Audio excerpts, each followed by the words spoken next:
လေဖြတ်နေတဲ့လူတစ်ယောက်ကိုကျမ်းမာစေတဲ့အခါဘာတွေဖြစ်ပျက်ခဲ့သလဲဘလို့မိတ်ဆိုခဲ့သလဲဆိုတာနားထောင်ကြည့်ရအောင်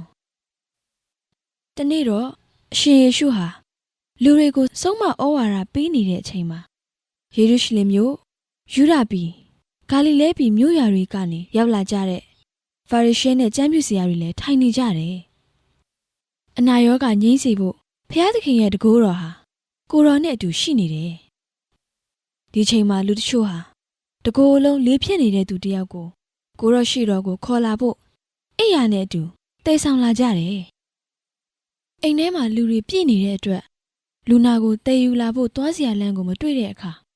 သူတို့ဟာအိမ်မိုးပေါ်ကိုတက်ပြီးအုံမိုးကိုဖောက်ပြီးမှလူနာကိုအိယာနဲ့အတူလူတွေရဲ့အလဲအရှင်ယေရှုရဲ့ရှေ့တော်ကိုကျိုးနဲ့လျှော့ချကြတယ်ကိုတော်ဟာသူတို့ရဲ့ယုံကြည်ခြင်းကိုမြင်လိုက်တဲ့အခါမှာလူနာကိုငါသား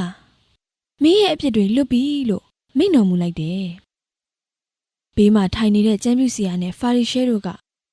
ဒီလိုလွန်းလွန်းကျူးကျူးနဲ့ပြောနေတဲ့သူကဘာတူလဲ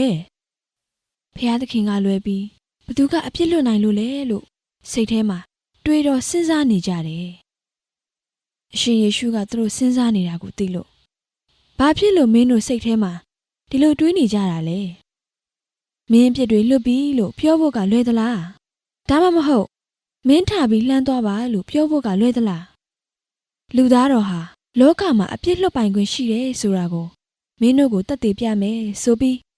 လေဖြစ်နေတဲ့သူကိုထပါကိုယ့်အရာကိုတည်ပြီးအိမ်ပြန်ဖို့ငါပြောတယ်လို့မိန့်တော်မူလိုက်တယ်ဒီချိန်မှာလေဖြစ်နေတဲ့လူဟာလူတွေရှေ့မှာချက်ချင်းထရက်ပြီးကိုယ့်အရာကိုတည်ပြီးတော့ဖျားသခင်ရဲ့ဂုဏ်တော်ကိုချီးမွမ်းရင်းအိမ်ကိုပြန်သွားတယ်လူတွေကအဲ့ဒီအဖြစ်အပျက်ကိုမြင်တဲ့အခါအံ့ဩပြီးကြောက်လန့်သွားကြတယ်ငါတို့ဟာအရင်ထူးဆန်းတဲ့အရာကိုဒီနေ့မြင်ရပါလားဆိုပြီးဖျားသခင်ရဲ့ဂုဏ်တော်ကိုချီးမွမ်းကြတယ်ဒါကတော့ရှင်လုကာအခန်းက